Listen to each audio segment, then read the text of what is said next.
एक ऐसा भूतिया विमान जिसके घटनाओं के आधार पर एक मूवी तक बनाई गई। जी हाँ दोस्तों, मैं बात कर रहा हूँ फ्लाइट 401 की। फ्लाइट 401 को भूतिया जहाज के नाम से भी जाना जाता है। अब ऐसा क्यों है और क्या है पूरा मामला, चलिए जानते हैं। तो इसकी शुरुआत 29 दिसंबर 1972 को हुई, जब फ्लाइट 401 163 पैसेंजर और 13 क्रू मेंबर के साथ रात 9:20 पर न्यूयॉर्क से फ्लोरिडा के लिए उड़ान भरती है। उस समय विमान को 55 वर्षीय फ्लाइट कैप्टन बॉब लॉफ्ट उड़ा रहे थे, जो कि एक बेहतरीन पायलट थे और उन्हें कई घंटों के फ्लाइट आवर्स का अनुभव था। वहीं इनके को पायलट 39 साल के स्टॉक स्टिल थे। साथ ही फ्लाइट इंजीनियर के रूप में 51 साल के डॉन रिपो भी मौजूद थे। तो हुआ यूं कि जब इस प्लेन ने न्यूयॉर्क से उड़ान भरी तो सब कुछ सही चल रहा था। जहाज को उड़ते हुए लगभग 2 घंटे भी हो चुके थे। इसी समय पर इसे मियामी इंटरनेशनल एयरपोर्ट पर लैंड करना था। इसलिए जहाज के मुख्य पायलट बॉब लॉफ्ट के द्वारा जहाज के लैंडिंग गियर को नीचे किया गया। आपकी जानकारी के लिए बता दे कि लैंडिंग गियर प्लेन को टेक ऑफ और लैंडिंग के दौरान मदद करता है। लैंडिंग गियर के खुलते ही नोज गियर नाम का एक इंडिकेटर का रंग हरा हो जाता है, लेकिन यहाँ वैसा कुछ हो नहीं रहा था। लेवर के नीचे करने के बाद भी वो इंडिकेटर जल नहीं रहा था। दोनों पायलट को समझ नहीं आ रहा था कि आखिर यह इंडिकेटर जल क्यों नहीं रहा, और बिना इस इंडिकेटर के जले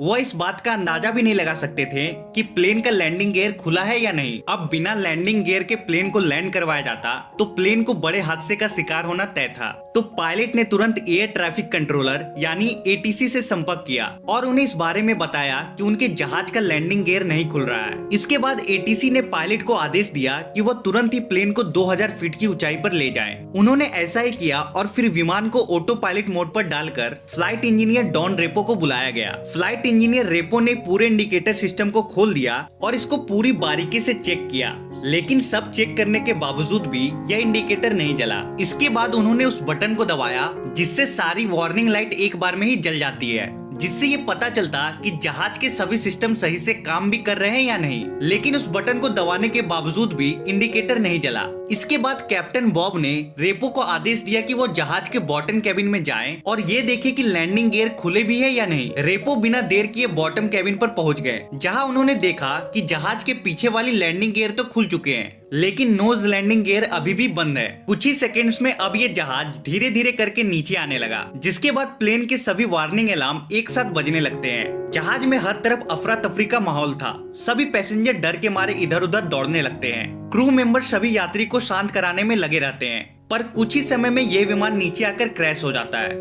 इस हादसे में 101 लोगों की मौत हो गई और किसी तरह 75 लोगों की जान बचाई गई। इसके बाद घटना की जांच बैठाई गई और प्लेन के मलबे से मिले सही पार्ट्स को दूसरे प्लेन के खराब हुए पार्ट्स की जगह यूज में ले लिया गया। अब ये सब सुनने के बाद आप सोच रहे होंगे कि ये क्रैश तो किसी नॉर्मल क्रैश की तरह था, फिर ये जहाज भूतिया कैसे हुआ। अब वो जहाज भूतिया कैसे था, इस बात को समझने के लिए अब आपको एक और प्लेन ट्राइस्टार 318 के बारे में जानना होगा। 180 पैसेंजर से भरा ये प्लेन न्यूयॉर्क से फ्लोरिडा के लिए उड़ान भरता है। उड़ान भरने के कुछ देर बाद ही उस विमान की एयर होस्टेस अपनी सीट से उठती है और फूड स्टोर की तरफ जाती है। फूड स्टोर में जाने के बाद जैसे ही उसने खाना गर्म करने वाले ओवन की तरफ हाथ बढ़ाया तो सामने का दृश्य देखकर उसकी सांसें रुक सी गई। दरअसल ओवन के पीछे लगे शीशे में एक चेहरा दिखाई दे रहा था जो बेहद डरावना था। डर के मारे उसने अपनी आंखें ही बंद कर ली और फिर जब उसने अपनी आंखें खोली तो सब कुछ सामान्य था। उसने सोचा कि शायद ये सब उसका भ्रम होगा, और ये सोचते सोचते जैसे ही उसने फिर से अपना हाथ ओवन की तरफ बढ़ाया तो फिर से वो चेहरा उसके सामने आ गया, मानो वो चेहरा उसे कुछ बताना चाहता हो। पर किसी तरह वो एयर होस्टेस डर के मारे विमान के फ्लाइट इंजीनियर के पास पहुंची और उसे ये सारी घटना बताई। एक बार के लिए तो फ्लाइट इंजीनियर को भी इस बात पर विश्वास नहीं हुआ, लेकिन जैसे ही वो एयर होस्टेस के साथ फूड स्टोर में पहुंचा तो उसके होश भी उड़ गए, क्योंकि वो चेहरा असलियत में शीशे में दिखाई दे रहा था। फ्लाइट इंजीनियर और एयर होस्टेस दोनों को वो चेहरा चेतावनी देकर बोल रहा था कि सावधान रहो, इस जहाज में कुछ ही देर में आग लगने वाली है। इतना कहते ही वो चेहरा फिर से गायब हो गया। एयर होस्टेस तो उस चेहरा को पहचान नहीं पाई, पर फ्लाइट इंजीनियर ने उसे तुरंत पहचान लिया। दरअसल ये चेहरा फ्लाइट 401 के क्रैश में मारे गए फ्लाइट इंजीनियर डॉन रेपो की थी। इसके बाद फ्लाइट इंजीनियर और एयर होस्टेस ने सभी क्रू मेंबर को ये बात बताई, पर किसी ने भी उनकी इस बात पर विश्वास नहीं किया। लेकिन इसके बाद फ्लाइट जैसे ही आगे बढ़ी तो पायलट को जहाज के इंजन में कुछ गड़बड़ी महसूस हुई। इंजन के ठीक से काम न करने के कारण विमान को वापस न्यूयॉर्क की तरफ मोड़ लिया गया। न्यूयॉर्क पहुंचकर इस जहाज ने सफल लैंडिंग भी कर ली और इसे अच्छे से रिपेयर करने के बाद जहाज को जांच के लिए फिर से उड़ाया गया। लेकिन जैसे ही जहाज ने उड़ान भरी तो उसके लेफ्ट साइड का इंजन हवा में ही बम की तरफ फट गया, जिसे देखकर सभी की सांसें अटक गई। यह हादसा देखकर एयर होस्टेस को बार बार डॉन रेपो के शब्द याद आ रहे थे। इस हादसे को देखकर सभी यही सोच रहे थे कि अगर वो इस जहाज में बैठे होते तो अभी तक वो शायद जिंदा नहीं बचते। इस तरह के अजीब विमान हादसे के कारण ही इस घटना को द घोस्ट फ्लाइट नाम दे दिया गया और 1978 में इस घटना पर द घोस्ट ऑफ फ्लाइट 401 नाम से एक मूवी भी बनाई गई थी।